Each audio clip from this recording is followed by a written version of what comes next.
보이는 게 다가 아니다. 이런 제목으로 말씀을 함께 나누도록 하겠습니다. 말씀을 읽겠습니다. 예루살렘 사람 중에서 어떤 사람이 말하되 이는 그들이 죽이고자 하는 그 사람이 아니냐. 보라, 드러나게 말하되 그들이 아무 말도 아니하는도다. 당국자들은 이 사람을 참으로 그리스도인 줄 알았는가. 그러나 우리는 이 사람이 어디서 왔는지 아노라. 그리스도께서 오실 때에는 어디서 오시는지 아는 자가 없으리라 하는지라. 예수께서 성전에서 가르치시며 외쳐 이르시되 너희가 나를 알고 내가 어디서 온 것도 알거니와 내가 스스로 온 것이 아니니라. 나를 보내신 이는 참되시니 너희는 그를 알지 못하나 나는 아노니 이는 내가 그에게서 났고 그가 나를 보내셨음이라 하시니 그들이 예수를 잡고자 하나 손을 대는 자가 없으니 이는 그의 때가 아직 이르지 아니하였음이러라. 무리 중에 많은 사람이 예수를 믿고 말하되 그리스도께서 오실지라도 그 행하실 표적이 이 사람이 행한 것보다 더 많으랴 하니 예수에 대하여 무리가 수근거리는 것이 바리새인들에게 들린지라.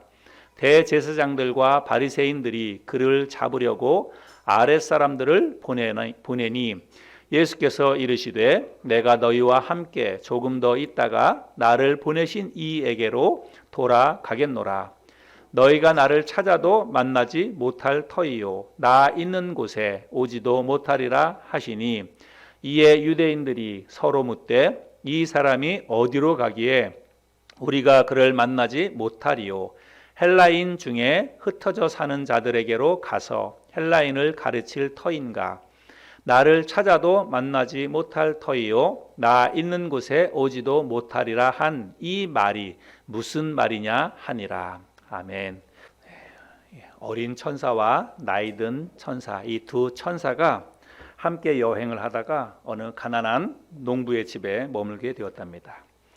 이 농부 부부가 이 두 천사를 정말 아주 따뜻하게 맞이하고 정성껏 잘 대접을 했답니다. 자기네 가정에도 별로 먹을 게 없는데 정성을 다해서 음식을 만들어서 대접하고 심지어는 부부의 이 침대도 내어주어서 천사들을 편안하게 잘 잘 수 있도록 그렇게 대접을 해 주었답니다.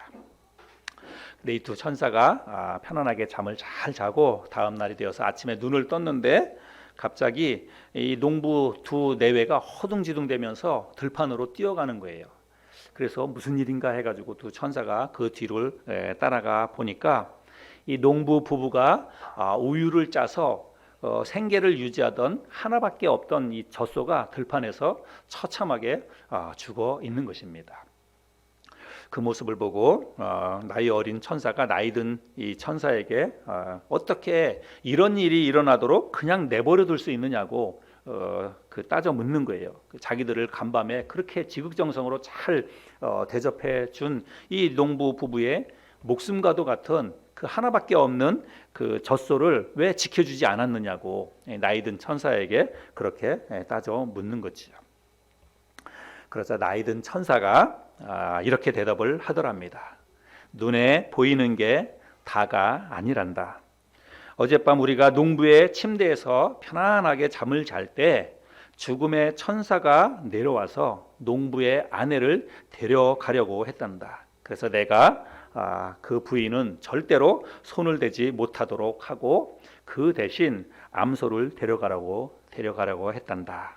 그렇게 대답을 하더랍니다. 여러분, 우리는 내가 알고 있는 것, 내 눈에 보이는 것이 전부라고 그렇게 생각을 하며 살아갑니다. 그런데 눈에 보이지 않는 것이 있다라고 하는 것들을 우리들이 좀 기억했으면 좋겠습니다. 여러분, 제가 그림을 하나 보여드려 볼 테니까 이게 무엇인지 한번 맞춰보시기 바랍니다. 여러분 눈에 이게 무엇처럼 보입니까? 예? 무엇처럼 보이시나요? 네. 많은 사람들이 중절모, 모자처럼 보인다라고 그렇게 이야기를 합니다. 이 그림은 생텍쥐페리의 어린 왕자에 나오는 그런 그림입니다. 어린 왕자의 눈에는 이것이 모자로 보이지 않고 코끼리를 삼킨 보아뱀처럼 보입니다. 어른들의 눈에는 절대로 그렇게 보이지 않지요. 그러나 어린 왕자의 눈에는 코끼리를 삼킨 보아뱀으로 보였다는 것입니다. 그래서 이렇게 보면 조금 이제 그렇게 보이는 것이죠. 여러분, 아이들에게는 보지 못하는 것을 볼 수 있는 상상의 눈이 아이들에게는 있습니다. 그런데 그런 눈은 어른들에게는 그런 눈이 없지요. 어른들은 오직 내 눈에 보이는 것만 봅니다. 눈에 보이는 것만 믿고 눈에 보이는 것만 사실로 인정합니다. 그러나 여러분, 눈에 보이는 게 다가 아니라는 사실을 우리가 기억해야 합니다. 특별히 우리 예수 믿는 사람들은 더더군다나 그렇습니다. 예수 믿는 우리 그리스도인들은 눈에 보이는 게 전부가 아니라는 것을 우리가 항상 잊지 말아야 합니다. 오늘 본문 말씀에 우리가 본문 말씀을 좀 나눠보겠는데, 여러분, 예수님께서 본격적으로 자기 자신을 이 세상에 드러내놓고 사람들에게 그렇게 모습을 보이고 사역을 하신 것을 우리가 공생애다 이렇게 이야기를 합니다. 그리고 예수님의 그 공생애는 이제 뭐 공적인 생애, 사람들에게 드러내놓고 그 살았던 그런 삶을 이야기하는데, 그 기간을 대략 3년 혹은 3년 반 정도 그렇게 이야기를 하지요. 그렇게 말하는 근거는 뭐냐면 유월절을 기준으로 해서 그런 근거로 이야기를 합니다. 예수님께서 처음 사역을 시작하신 것은 요단강에서 침례를 베푸시면서 이제 사역을 본격적으로 시작을 하시고, 제자들과 함께 예루살렘에서 마지막 만찬을 나누시고, 그리고 십자가에 달려서 돌아가심으로 인해서 예수님의 생이 마감이 되었는데, 요단강에서 침례를 베푸는 그 시점부터 해서 십자가에 달려 돌아가실 때까지 유월절이 몇 번이 지나냐면 3번의 유월절이 지나게 됩니다. 유월절은 1년에 한 번 있는 그런 절기이니까, 그래서 예수님의 공생애가 3년 혹은 그보다 이제 3년의 유월절이 지났으니까 한 3년 반 그렇게 될 것이다, 그렇게 이야기를 하는 거죠. 그리고 예수님께서 이 땅에서 몇 년을 사셨나 그랬을 때 사람들이 보통 예수님이 33세의 일기를 사셨다, 보통 이제 그렇게 이야기를 하지요. 그 근거는 누가복음 3장에 있는 말씀을 통해서 그렇게 이제 이야기하는 것입니다. 누가복음 3장 23절에 보면 예수께서 가르치심을 시작하실 때에 30세쯤 되시니라. 사람들이 아는 대로는 요셉의 아들이요 요셉의 위는 헬리요. 그래서 예수님께서 공식적으로 드러내서 사람들을 가르치실 때 30세쯤 됐다는 거예요. 그리고 이제 공생의 기간이 한 3년 정도가 됐으니까, 그러니까 예수님께서 한 33세에 일기를 사셨다, 그렇게 이야기를 할 수가 있는 거죠. 여러분, 우리들이 복음서를 통해서 이제 확인해 볼 수 있듯이 예수님의 공생의 3년 반 그 기간은 유대 사회를 정말 발칵 뒤집어 놓는 아주 놀랍고 충격적인 그런 사건의 연속이었습니다. 예수님께서 물론 유대를 잠시 떠나서 갈릴리로 가시기도 하고, 또 수많은 그를 따르는 많은 군중들을 피해서 광야나 때로는 산속이나 이런 데 들어가시기도 하고 그랬지만, 그거는 잠깐이었습니다.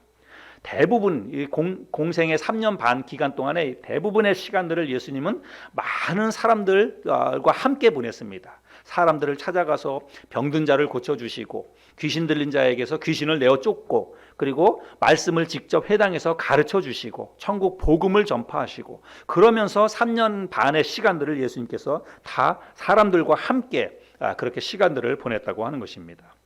그리고 그 복음서를 통해서 예수님께서 사람들과 함께 보내는 기간 동안에는 항상 구름대처럼 많은 사람들이 예수님을 따라다니는 것을 우리가 말씀을 통해서 확인해 볼 수가 있습니다. 그런데 예수님께서 자기 자신을 드러내놓고 많은 사람들에게 말씀을 가르치고 병든 자를 고쳐주시고 또 말씀을 가르치시고 이런 것을 하셨을 때에 예수님에 대한 사람들의 반응이 극과 극이었다는 것입니다. 예수님을 믿고 따르는 사람들이 있었는가 하면 오히려 이 유대 사회를 혼란시킨다고, 밀란을 일으키는 사람이라고 해가지고 예수님을 잡아서 죽이려고 했던 그런 사람들이 있다는 것을 우리가 성경을 통해서 확인해 볼 수 있죠. 오늘 본문 말씀에서도 그런 것들이 드러나고 있는데, 여러분 25절 말씀에 보면 예루살렘 사람 중에서 어떤 사람이 말하되 이는 그들이 죽이고자 하는 그 사람이 아니냐. 그래서 예수님께서 유대 예루살렘에 왔더니 어떤 사람이, 이름도 잘 기록되지 않은 그 사람이 그 예수를 알아보는 거예요. 근데 어떻게 알아보냐면 유대의 종교 지도자들이 잡아서 죽이려고 하는 그 예수가 저 사람이 아니냐, 이렇게 알아보는 것입니다. 그러니까 이미 예루살렘 이 유대 지역에는 예수를 죽이려고 하는 사람들이 많이 있었다는 것이고, 예수가 그런 사람이다라고 하는 것을 여러 사람들이 이미 알고 있었다라고 하는 것입니다. 또 30절의 말씀에도 보면 그들이 예수를 잡고자 하나 손을 내는 자가 없으니, 예수를 잡고자 했다라고 하는 것은 왜 잡으려고 했어요? 잡아서 죽이려고. 그래서 그렇게 예수를 잡아서 죽이려고 하는 사람들이 있었다는 것입니다. 그런가 하면 예수를 믿고 따르는 사람들도 오늘 본문 말씀에 보면 등장합니다. 31절에 보면 무리 중에 많은 사람이 예수를 믿고 말하되, 그렇죠? 예수를 믿는 사람들도 있었다는 것입니다. 그래서 이런 사람 저런 사람, 예수님에 대해서 이제 사람들이 있었는데 32절 말씀에 보면 예수에 대하여 무리가 수군거리는 것이 바리새인들에게 들린지라. 예수님에 대해서 뒤에서 사람들이 수근수근거렸다는 것입니다. 여기 수근거린다라고 하는 이 단어는 여러분 꿀벌 아시죠? 꿀벌, 양봉을 할 때 꿀벌들이 그 양봉하는 데 가면 벌들이 수없이 많이 날아다니는데 소리가 크잖아요. 막 붕붕붕붕붕 대고 소리가 나는데, 여기 지금 수근거린다는 단어가 그런 의미의 단어가 쓰였다는 것입니다. 마치 꿀벌들이 윙윙대고 붕붕대고 그런 것처럼 사람들이 여기저기서 예수에 대해서 수근수근대는 그런 모습이라고 하는 것입니다. 한마디로 예수님에 대해서 왈가왈부 참 말이 많았다는 것이죠. 그래서 여러분, 예수님을 바라보는 사람들의 이 반응이 극과 극일 뿐만이 아니라 이렇다 저렇다 참 그 말이 많았다는 것을 우리들이 말씀을 통해서 확인해 볼 수가 있습니다. 그런데 여러분, 그러면 예수님을 바라보는 이 사람들의 이 반응이, 어떤 사람은 예수를 믿고 따라가는 사람들도 있었고, 어떤 사람은 완전히 극과 극으로 저 예수가 잡아서 죽여야 될 사람으로 생각해서 예수를 잡아 죽이려고 하는 그런 사람들이 있었다는 거예요. 이렇게 예수님에 대해서 극과 극으로 반응이 엇갈리는 이유, 그리고 또 뒤에서 이러쿵저러쿵 이렇게 말이 많았던 그 이유는 뭘까요? 그 이유는 사람들이 눈앞에 보이는 예수님의 그 모습만 보고 실제로 예수님이 하신 말씀과 예수님이 행하신 이 일, 그것이 어떤 의미가 있는지 눈에 보이지 않지만 그것의 의미를 사람들이 깨닫지 못했다는 것입니다.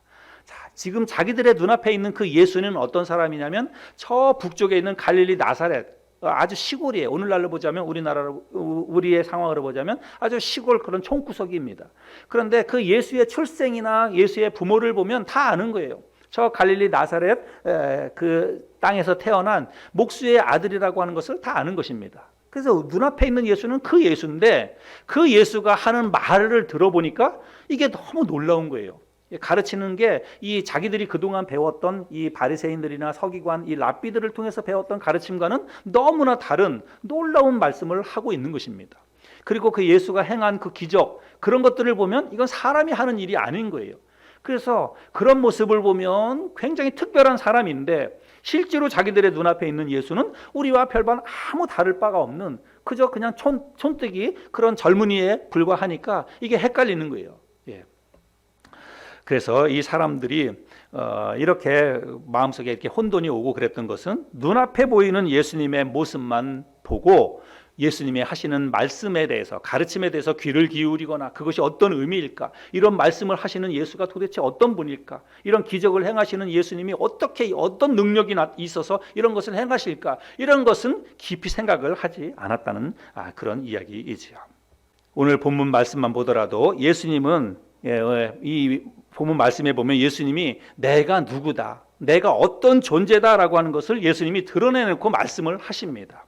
28절 29절 말씀에 보면 예수께서 성전에서 가르치시며, 그러니까 많은 사람들이 있는 데서 이제 드러내놓고 말씀을 가르치시는 거예요. 근데 뭐라고 가르치시냐면 외쳐 이르되 너희가 나를 알고 내가 어디에서 온 것도 알거니와 내가 스스로 온 것이 아니니라. 나를 보내신 이는 참되시니 너희는 그를 알지 못하나 나는 아노니 이는 내가 그에게서 났고 그가 나를 보내셨음이라 하시니. 여러분, 지금 이런 말씀은 너희들이 아는, 나를 알고 있지만 나는 그게 다가 아니라는 것입니다. 나는 하나님께서 이 땅에 나를 보내셨고 그래서 내가 여기 이렇게 지금 있다라고 예수님이 드러내놓고 이 사람들에게 지금 이야기를 하고 있는 거예요. 또 33절 34절 말씀에도 보면 예수께서 이르시되 내가 너희와 함께 조금 더 있다가 나를 보내신 이에게로 돌아가겠노라. 너희가 나를 찾아도 만나지 못할 터이요 나 있는 곳에 오지도 못하리라 하시니. 그래서 지금은 내가 너희들과 이렇게 함께 있지만 나는 나를 보내신 이 하나님에게로 돌아갈 것이다. 그래서 내가 돌아가고 나면 너희가 나를 찾아도 나를 만나지 못할 것이다. 예수님이 지금 이런 말씀을 하시는 거예요. 그런데 이 사람들이 이런 말씀을 듣고도 그 말씀이 무엇인지, 여러분 우리가 이런 말씀을 들으면 도대체 이게 무슨 말씀일까? 예수님에게 사실은 물어야 되는 거예요. 예수님, 당신이 당신을 보내신 분이 있다고 그러고, 그리고 지금 우리와 함께 있지만 나는 나를 보내신 이에게로 다시 돌아간다고 그렇게 이야기하는데 도대체 그게 무슨 말씀입니까? 우리에게 그걸 가르쳐 주십시오. 이렇게 질문을 하고 물어야 되는데 이 사람들은 그렇게 하지 않았다는 것입니다. 35절 36절 말씀을 공동번역 성경으로 보면 유다인들은 이 말씀을 듣고 우리가 자기를 찾아내지 못하리라고 하는데 도대체 어디로 가겠다는 말인가? 이방인들 사이에 흩어져 사는 유대인들에게로 가서 이방인들을 가르칠 셈인가? 우리가 자기를 찾아도 찾아내지 못한다느니 또는 자기가 있는 곳에는 올 수 없다느니 하는 말은 대관절 무슨 뜻일까? 하고 물어야 돼요. 그렇죠? 그런데 묻지 않고 지금 어떻게 했다는 거예요?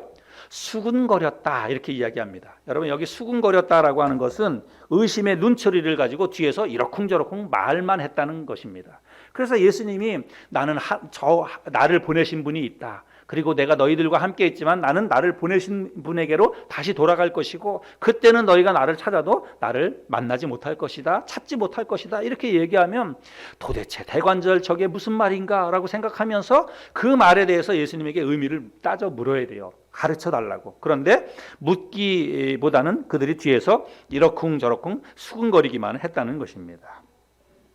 여러분 당시 유대인들뿐만이 아니라 심지어는 예수님의 제자들까지도 예수님을 메시아로 그리고 구세주로 믿고 받아들이지 못했습니다. 그런데 그 이유는 뭐냐면 왜 그랬냐면 눈앞에 보이는 예수의 모습에만 너무 집중을 했기 때문에 그렇다는 것입니다. 내 눈앞에 있는 예수는 우리와 똑같은 사람이에요. 근데 그들이 기다리고 있었던, 그들이 고대하고 또 좀 마음속에 품고 기다리고 있었던 예수는 그런 모습이 아닐 거라고 생각을 했다는 것입니다. 뭔가 특별한 그런 모습으로 이 땅에 와야 됐고, 그리고 특별한 어떤 그런 존재로 이 땅에서 계셔야 되는데 이 눈앞에 있는 예수는 우리와 똑같은 모습이고 별반 다를 게 없는 거예요. 실제로는 다를 게 엄청나게 많았는데도 불구하고 여러분 예수님의 가르침에 대해서 예수님이 하시는 말씀에 대해서 귀를 기울이고 그 말씀의 의미를 생각해보고 예수님에게 묻고 또 예수님이 하신 그런 어떤 능력이나 이런 것들을 조금만 좀 생각했다면 분명히 이분이 정말 다른 분이구나, 이분이 정말 하나님이 보내신 하나님의 아들이시고 우리를 구원하시기 오신 메시아였구나라고 하는 것을 알아차렸을 텐데 그들은 그것을 생각하지 못하고 그냥 눈에 보이는 예수만 집중을 했기 때문에 그런 것들을 깨닫지 못했다는 것입니다. 여러분 우리 사람들은 자기 눈에 보이는 것만을 사람들은 믿습니다. 그러나 눈에 보이는 게 여러분 다가 아니라고 하는 사실을 우리는 깨달아야 됩니다. 내가 알고 있는 것이 전부이고 내가 알고 있는 것이 최고라고 사람들은 그렇게 생각합니다. 그래서 뭔가 사람들하고 이야기하다가 보면 말이 안 통하는 사람이 있어요. 그 사람은 뭐냐면 자기가 경험한 거, 자기가 알고 있는 거, 그게 그냥 다라고 생각하는 것입니다. 그게 전부라고 하는 거예요. 그래서 다른 사람들의 말은 그래서 귀담아 듣지 않는 것입니다. 다른 사람들이 뭐라고 얘기해도 그냥 자기 얘기만 하는 사람들이 있어요. 그런 사람들은 자기 고집도 있을 뿐만이 아니라 그냥 자기가 알고 있는 게 최고이고 자기가 알고 있는 게 전부라고 생각하기 때문에 그렇습니다. 오늘날 여러분 예수 믿지 않는 사람들에게 우리가 천국에 대해서 이야기하고 지옥에 대해서 이야기하고 그리고 부활에 대해서 이야기하고 영원한 삶에 대해서 이야기를 합니다. 그런데 사람들은 그거를 믿지 않습니다. 우리가 천국이 있다, 지옥이 있다, 또 그런 거에 대해서 설명을 해줘도 믿지 않는 사람들은 그것을 받아들이지 않습니다. 사람이 죽으면 그만이지. 죽은 다음에 뭐 천국이 어디 있느냐, 지옥이 어디 있느냐, 또 부활한다는 게 그게 도대체 말이 되느냐라고 그렇게 생각을 하고 그거를 믿지 않습니다. 왜 그래요? 눈에 보이지 않기 때문에. 천국도 눈에 보이지 않습니다. 지옥도 눈에 보이지 않습니다. 부활한다, 영원히 산다, 이런 개념 자체가 우리의 현실 세계에 존재하는 개념이 아니기 때문에 사람들은 그것을 믿지 않는 것입니다. 내 눈에 보이지 않고 내가 아는 것하고는 너무 다른 이야기를 하니까 그것을 믿을 수 없다라고 이야기를 하는 거죠.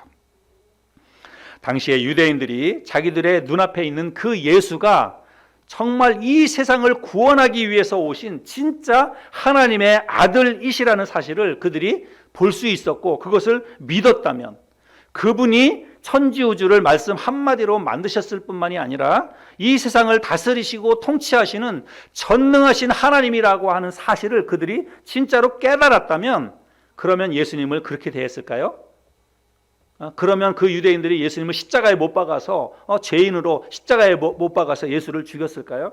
절대로 그렇게 하지 않았을 것입니다. 또 그들이 진짜로 자기들의 눈앞에 있는 그 예수가 하나님이 보내신 하나님의 아들이시고 우리를 구원하시기 위해서 오신 구세주라고 하는 사실을 그들이 깨달았고, 그래서 그 사실을 믿었다면, 오늘 본문 말씀에도 보면 예수를 믿었다라고 이야기하지만 실제로 예수를 그렇게 구세주로 믿지는 않았다는 것을 우리가 알 수 있습니다. 예수님의 제자들도 예수님을 믿었다고 그러지만 사실은 정확하게 잘 깨닫지를 못했어요. 근데 실제로 그들이 예수가 하나님이 보내신 하나님의 아들이시고 우리를 구원하시기 위해서 오신 구세주라고 하는 사실을 그들이 깨닫고 믿었다면 그들의 삶은 달라졌을 것입니다. 여러분 생각해 보세요. 진짜로 하나님이 내 앞에 계시는데 하나님이 보내신 그 하나님의 아들이 우리 눈앞에 있다면, 여러분 그러면 우리의 삶이 진짜로 뭐 그냥 그렇게 평범한 삶을 우리가 살고 그렇게 예수를 받아들였겠습니까? 그런데 여러분 그 당시에 예수님뿐만이 아니라 우리들도 그렇다는 것입니다. 오늘날 신앙생활하고 있는 많은 그리스도인들도 사실은 그렇다는 것입니다. 우리는 교회에서 천국과 지옥에 대해서 우리가 많은 이야기를 들었습니다. 저도 많은 이야기를 했습니다. 그래서 아마 여러분들도 천국에 대해서 이미 배워서 알고 있어요. 지옥에 대해서 배워서 알고 있고 죽은 다음에 부활한다라고 하는 것을 우리가 머릿속에 다 알고 있습니다. 그리고 우리가 부활한 다음에 나중에 하나님의 나라에 가서 영생할 것이다, 영원히 살 것이다 라고 하는 것을 우리가 배워서 이미 그런 사실에 대해서 알고 있습니다. 그런데 여러분 진짜로 그렇게 믿고 있느냐라고 하는 것입니다. 교회에서 들어서 알고 있는 거하고 실제로 천국과 지옥이 있다라고 내가 믿고 있는 거, 나는 죽어도 다시 부활할 것이며 부활해서 하나님이 계시는 하나님의 나라에 가서 내가 영원토록 죽지 않고 살 것을 내가 실제로 믿는 거하고는 여러분 많이 다릅니다. 달라도 너무 다른 거예요. 그냥 아는 것하고 믿는 것하고는 여러분 삶에서 그 열매로 드러나는 열매가 여러분 확연하게 달라질 수 있다라고 하는 것입니다.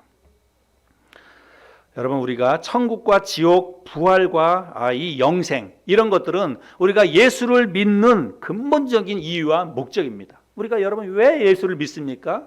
왜 우리가 예수 믿고 신앙생활 합니까? 천국과 지옥이 있다고 믿기 때문에. 그렇죠? 천국과 예수를 믿는 이유는 천국과 지옥이 있다는 것을 실제로 믿기 때문에 우리가 예수를 믿는 거예요.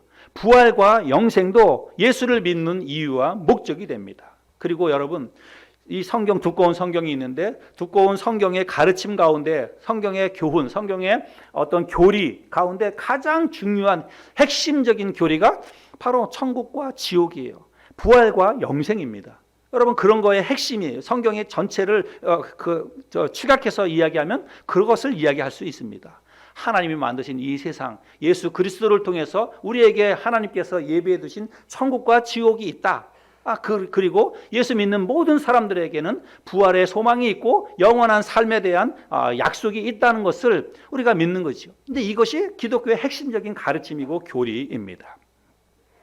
그런데 여러분 이렇게 정말 가장 중요한 이 기독교의 핵심 교리, 가르침, 이 천국과 지옥과 부활과 영생, 여러분 이런 것이 눈에 보입니까? 우리 눈에 보이는 거예요, 지금? 우리 눈에 지금 보이지 않습니다. 그래서 저는 어쩌면 이 교회, 기독교의 핵심적인 가르침과 이 교리가 눈에 보이지 않기 때문에 그래서 오늘날 교회가 교회답지 못하고 오늘날 그리스도인들의 삶이 거룩하지 못한 그 이유가 바로 여기에 있지 않는가 그런 생각이 듭니다. 여러분 반대로 뒤집어서 한번 생각해 보세요. 천국과 지옥이 실제로 우리가 지금 가지는 않는다 할지라도 천국과 지옥이 우리 눈에 보인다면 그러면 여러분 이 세상에 예수 안 믿을 사람이 있을까요? 천국이 어떤 곳인지 지옥이 어떤 것인지 마치 우리가 텔레비전에 버튼을 눌러서 어떤 채널을 탁 키면 어떤 모습이 쫙 보이는 것처럼 어떤 뭐 그랜드 캐년이나 이런 장면이 쫙 보이는 것처럼 천국의 모습이 눈앞에 쫙 보이고 지옥의 그 끔찍한 그런 모습이 눈앞에 쫙 보인다면 그러면 여러분 이 땅에 예수 안 믿을 사람이 있겠습니까? 모든 사람이 다 예수를 믿게 될 것입니다. 그리고 죽은 다음에 부활에 대해서 우리가 눈으로 보이지 않아요. 한 번도 그런 것을 눈으로 본 적이 없습니다. 그런데 그것이 진짜로 우리 눈에 보인다면 어떤 영화관에 가가지고 큰 대형 스크린에서 그 모습이 보여지는 것처럼 죽은 다음에 사람이 어떻게 다시 부활하는지 그 생생하게 그런 모습이 눈앞에 보인다면 그러면 여러분 부활을 안 믿을 사람이 어디 있겠습니까? 지금 당장은 내가 부활하지 않지만 나도 죽으면 저렇게 되는구나 라고 하는 것들을 우리가 분명하게 믿고 받아들일 거예요. 영생도 마찬가지죠. 그러면 실제로 천국과 지옥을 우리가 눈으로 보고 그리고 부활과 영원한 생명을 우리가 미리 눈으로 한 번씩 본다면 오늘 우리가 이렇게 살까요? 지금처럼 우리가 이런 모습처럼 그렇게 우리가 지금 살아가고 있는 모습처럼 우리가 그렇게 신앙생활하고 그렇게 살까요?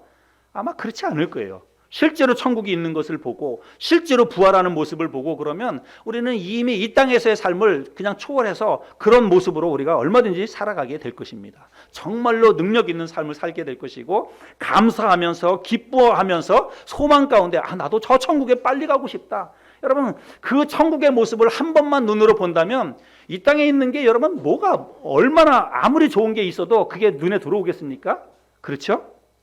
진짜로 천국의 모습을 눈으로 한 번만 보면 여러분 이 땅에서 타고 다니는 그 좋은 자동차, 그 집에 살고 있는 그 큰 대형 아파트 여러분 아무리 좋은 것도 천국과는 비교할 수 없기 때문에 천국의 모습을 한 번만 눈으로 본다면 그러면 우리는 이 땅의 어떤 미련과 이 땅에서의 삶의 어떤 그런 희망과 이런 것을 떨쳐버리고 천국 빨리 가고 싶다. 하나님 나 빨리 천국으로 데려가 주세요. 아마 그렇게 이야기할 것입니다.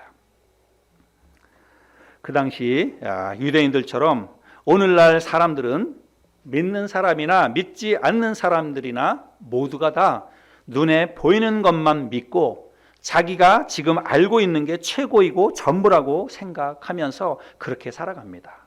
근데 여러분 그거는 착각도 보통 착각이 아니라고 하는 사실을 우리가 기억해야 합니다. 내 눈에 보이지 않는 것이라도 여러분 이 세상에 존재하고 이 세상에 분명히 있는 것이 있다라고 하는 것을 우리들은 기억해야 됩니다. 그래서 눈에 보이는 것만 눈에 보이지 않는 것을 볼 수 있는 그런 눈이 우리에게 있어야 한다는 것입니다. 내 눈에 보이지 않아도 눈앞에 있는 것처럼 그것의 존재를 믿고 받아들일 수 있기를 바랍니다. 저도 그렇고 여러분도 그렇고 여러분 그것을 뭐라 그러냐면 그것을 믿음이다라고 이야기합니다. 여러분 히브리서 11장 1절 말씀해 보면 여러분 같이 한번 좀 읽어볼까요? 히브리서 11장 1절 시작. 믿음은 바라는 것들의 실상이요 보이지 않는 것들의 증거니. 내 눈앞에 보이는 것을 믿는 것은 그건 믿음이 아니에요. 눈앞에 보이는 것은 그냥 현실입니다. 믿음이라고 하는 것은 뭐냐면 내 눈에 보이지 않아도 보이는 것처럼 내 마음속에 받아들이는 것입니다. 여러분 그게 믿음이에요. 천국과 지옥도 마찬가지고 부활과 영생도 마찬가지고 내가 한 번도 경험해 보지 않았고 한 번도 눈으로 직접 확인해 보지 않았지만 그것이 실제로 있는 것으로 내 마음속에 받아들이는 거예요. 여러분 그게 믿음입니다. 그런 믿음으로 내가 받아들일 때 우리는 하나님이 만들어 놓은 또 다른 세상을 우리가 실제로 우리는 경험하게 될 것이라고 저는 믿습니다. 여러분 실제로 우리가 그리스도인으로서 이 세상에서 얼마나 풍성한 삶을 사느냐, 얼마나 우리가 기쁘고 즐겁게 또 감사하게 그렇게 우리가 이 삶을 사느냐라고 하는 것은 저는 여기에 달려 있다라고 생각합니다.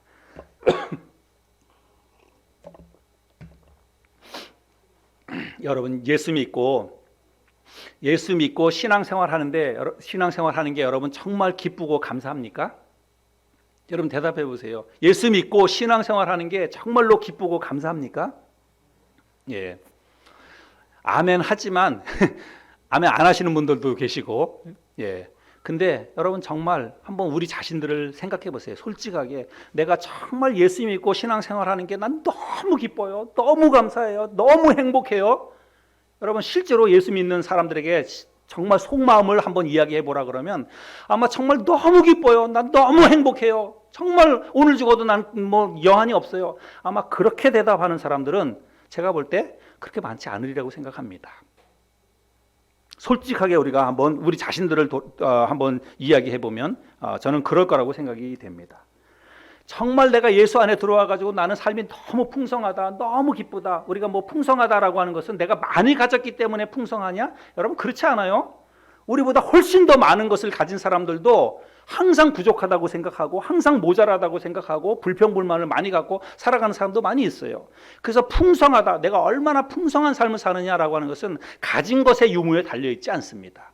내 마음으로 그것을 어떻게 받아들이냐에 따라서 적게 가지고 있어도 아무것도 없어도 삶에 만족하고 기뻐하고 감사하며 살아가는 그런 사람들도 있다는 거예요.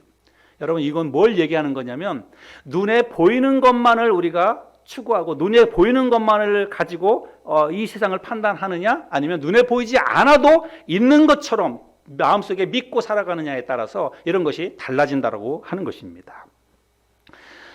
많은 그리스도인들도 예수 믿는다고 하면서도 눈앞에 보이는 것만을 가지고 생각을 합니다. 그래서 내 눈앞에 보이는 것만을 믿고 살아가기 때문에 삶의 여유가 별로 없어요. 그래서 늘 불평과 불만을 합니다. 그리고 삶이 불안하고 근심과 걱정과 염려가 떠나지 않고 예수 믿는, 우린 믿지 않는 사람을 얘기하는 게 아니에요. 예수 믿는 우리들을 지금 이야기하는 것입니다. 내가 예수를 믿고 있음에도 불구하고 하나님이 살아계신다라고 믿고 있음에도 불구하고 내 삶에 근심과 걱정과 염려가 계속해서 있는 거예요. 그것은 뭐냐면 하나님이 눈에 안 보이기 때문에 그래요. 하나님이 눈에 보여서 지금 하나님이 내 옆에 계신다. 그러면 근심 걱정할 사람이 누가 있습니까? 하나님이 계시는데 이 세상 모든 만물을 만드신 하나님이고 모든 것을 하실 수 있는 하나님인데 그 하나님이 오늘 우리 가정에 계신다고 우리 교회에 하나님이 지금 여기 앞에 앉아 계신다라고 그렇게 눈에 보이는 그 하나님이 눈에 보인다면 여러분 근심 걱정할 사람이 누가 있겠어요? 그런데 사람들은 그 하나님이 안 계신다고 실제로는 하나님이 계신다고 믿지만 눈에 안 보이니까 안 계시는 것처럼 생각하는 거예요. 그러니까 근심, 걱정, 염려하고 삶의 불평과 불만을 가지고 사람들이 살아가는 것입니다. 여러분 보이는 게 다가 아니라는 사실을 깨달을 수 있기를 바랍니다. 그리고 그 사실을 여러분 믿음으로 받아들일 수 있기를 바랍니다. 내가 눈에 보이는 게 다가 아니다 라고 하는 것을 정말 마음속에 내가 믿고 받아들인다면 그러면 우리의 삶은 훨씬 더 풍성한 삶을 살게 될 것입니다. 훨씬 더 감사하고 기뻐하면서 살아가게 될 것입니다. 여러분 사실을 정말 눈에 보이는 것만 봐서 그렇지 눈에 보이지 않는 것 가운데 하나님의 은혜와 하나님의 축복이 얼마나 많이 있는지 여러분 아십니까? 여러분 정말 한번 잘 생각해 보시기 바랍니다. 우리가 매일 아침 아무 일도 없이 우리가 눈을 떠서 건강하게 하루를 맞이하죠. 그런데 여러분 그것이 얼마나 큰 하나님의 은혜와 축복인지는 우리가 잘 생각하지 않습니다. 그냥 아침에 눈을 떠서 일어나면 그냥 또 오늘 하루가 시작되는가 보다 그렇게 생각을 합니다. 그러나 여러분 그 간밤에도 그렇게 내가 아무 일도 없이 눈을 떠서 하루를 맞이하는 것처럼 그렇게 그런 아침을 맞이하지 못하는 사람이 여러분 수도 없이 많다는 사실들을 우리는 기억해야 합니다. 간밤에 어쩌면 우리 가운데 어떤 사람은 간밤에 갑작스럽게 찾아온 뇌졸중으로 인해서 하나님이 지켜주시지 않으면 오늘 이 아침에 이 자리에 있지 못할 그런 사람도 우리 가운데 있을 수 있습니다. 그러나 우리는 그것이 눈에 보이지 않기 때문에 그러한 일이 나한테 일어나지 않았기 때문에 나는 그것을 축복으로 감사로 여기지 않는 것입니다. 만약에 하나님께서 빨래를 삶느라고 가스불에 빨래를 올려놓고 깜빡 잠든 그 이웃집 아주머니를 하나님께서 남편으로 하여금, 그 사람의 남편으로 하여금 전화를 해서 그 아내를 갑자기 깨워주지 않았다면 아마 오늘 우리 가운데 어떤 사람은 유독가스를 마시고 아마 그 화재로 인해서 죽은 사람도 우리 가운데 있을 수 있습니다. 여러분, 우리의 삶 가운데 수없이 많은 일들이 우리 눈에는 보이지 않지만 하나님이 우리를 지켜주시고 하나님이 우리를 돌봐주시고 우리를 안전하게 붙잡아 주셨기 때문에 우리가 누리는 축복이라고 하는 사실을 여러분 눈으로 보이지 않지만 볼 수 있는 저와 여러분들이 될 수 있기를 바랍니다. 하나님께서 살아계셔서 전쟁으로부터, 지진으로부터, 코로나 바이러스로부터 우리를 지키고 돌봐 주십니다. 여러분, 우리가 코로나 바이러스를 경험하고 있는데 여러분, 내가 마스크 잘 쓰고 다닌다고 해서, 내가 손 잘 씻는다고 해가지고 그래서 우리가 코로나 바이러스에 안 걸리는 걸까요? 물론 우리는 그런 노력들을 다 해야 합니다. 그러나 여러분, 정말 우리 눈에 보이지 않지만 하나님이 살아계셔서 지금도 우리를 돌봐주시고 지켜주시기 때문에 우리가 이런 여러 가지 질병과 또 여러 가지 위험으로부터 건강하고 안전하게 살 수 있다는 사실들을 여러분 믿음으로 받아들이고 그 믿음의 눈으로 볼 수 있는 저와 여러분들이 될 수 있기를 바랍니다.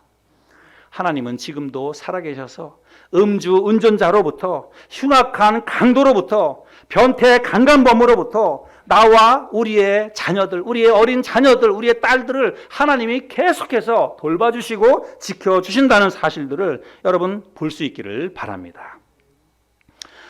우리는 은혜와 축복을 이야기하면 꼭 눈에 보이는 것만, 하나님이 꼭 내 눈앞에, 내 손에 쥐어준 것만 우리가 생각합니다. 꼭 어떤 물질의 축복을 주셔야만 우리는 그거를 하나님이 살아계신다고, 하나님이 축복해 주셨다고 그렇게 믿고 받아들입니다. 그리고 사업이 잘 되는 것만을 보고, 자녀가 잘 풀려나가는 것만을 보고 우리가 하나님의 은혜가 있었다, 하나님의 은혜로 우리 가정을 축복해 주셨다, 그렇게 우리가 이야기를 합니다. 그러나 눈에 보이지 않는 것들 중에 하나님의 은혜와 축복이 여러분 훨씬 더 많다는 사실을 잊지 말아야 합니다.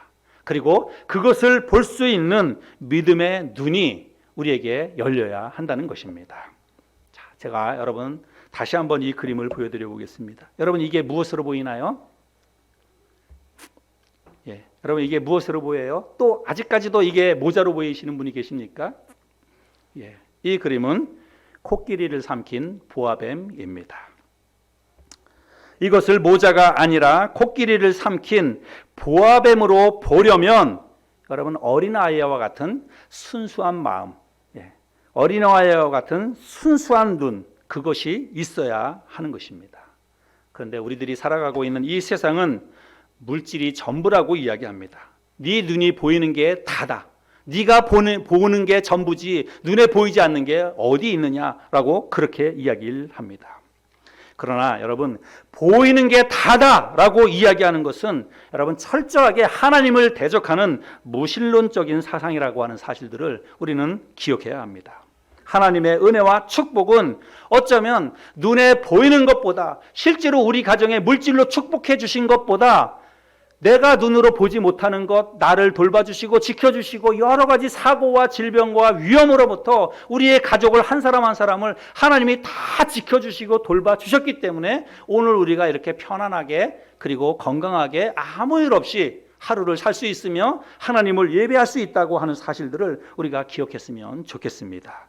보이지 않는 것들 속에 하나님의 은혜와 축복이 훨씬 더 많다는 사실들을 기억하고 그것을 믿음으로 받아들여서 우리의 삶이 더 풍성하고 더 하나님 앞에 감사하며 살아가는 저와 여러분들이 될 수 있기를 바랍니다. 여러분, 우리가 받은 죄사함, 구원, 천국, 부활, 영원한 생명 하나도 눈에 보이지 않습니다. 하나도 우리가 이 땅에서 지금 경험할 수 없는 것들입니다. 그래서 우리는 그런 것들을 여러분 우리가 은혜와 축복이라고 별로 잘 생각하지 않습니다. 내가 구원받아서 하나님의 자녀가 되었다, 여러분 그 사실 하나만도 여러분 깊이 생각해 보세요. 그게 얼마나 더 큰 축복인지. 우리는 여러분 내가 받은 구원, 그리고 하나님이 약속해 주신 부활과 영원한 생명, 여러분 그걸 돈 1,000만 원하고 비교할 수 있습니까? 그러나 우리는 돈 1,000만 원을 주면 그것이 너무나, 어떤 사람이 나에게 공짜로 돈 1,000만 원을 준다면 여러분 아마 절이라도 꾹뻑할 것입니다. 아무 대가 없이 돈 1,000만 원을 준다면 여러분 그 사람한테 정말 어떻게 감사의 표현을 해야 될지 모르겠다고 이야기하면서 그렇게 우리가 그냥 감사를 할 것입니다. 그런데 우리가 받은 죄사함, 구원, 하나님이 약속해 주신 천국, 영원한 생명, 부활, 이런 것에 대해서는 그렇게 감동이 별로 없어요. 하나님이 예배해 주신 그 놀라운 은혜와 축복, 눈에 보이지 않기 때문에 그거를 축복이라고, 은혜라고 우리가 여기지 않는 것이죠. 보이지 않는 하나님의 은혜와 축복을 볼 수 있는 어린아이와 같은 순수한 눈, 그것이 믿음이죠. 그 믿음이 우리에게 있기를 바랍니다. 마지막으로 여러분 누가복음 18장 17절 말씀만 읽고 오늘 말씀을 맺도록 하겠습니다. 우리 같이 한번, 공동 번역 성경인데 같이 한번 읽어볼까요? 시작. 잘 들어라. 누구든지 어린이와 같이 순진한 마음으로 하나님 나라를 맞아들이지 않으면 결코 거기 들어가지 못할 것이다. 아멘. 천국도 그렇고 이 땅에서 살아가는 동안의 풍성한 삶도 눈에 보이지 않지만 하나님이 다 지켜주시고 돌봐주신다는 사실들 우리가 믿음으로 받아들이고 또 믿음의 눈으로 그것들을 생각하면 그런 것들이 하나씩 하나씩 보여지게 되리라고 생각합니다. 보이지 않는 것을 볼 수 있는 믿음을 가지고 이 세상을 더 풍성하게, 더 기쁘고 감사하게 살아가는 저와 여러분들이 될 수 있기를 바랍니다.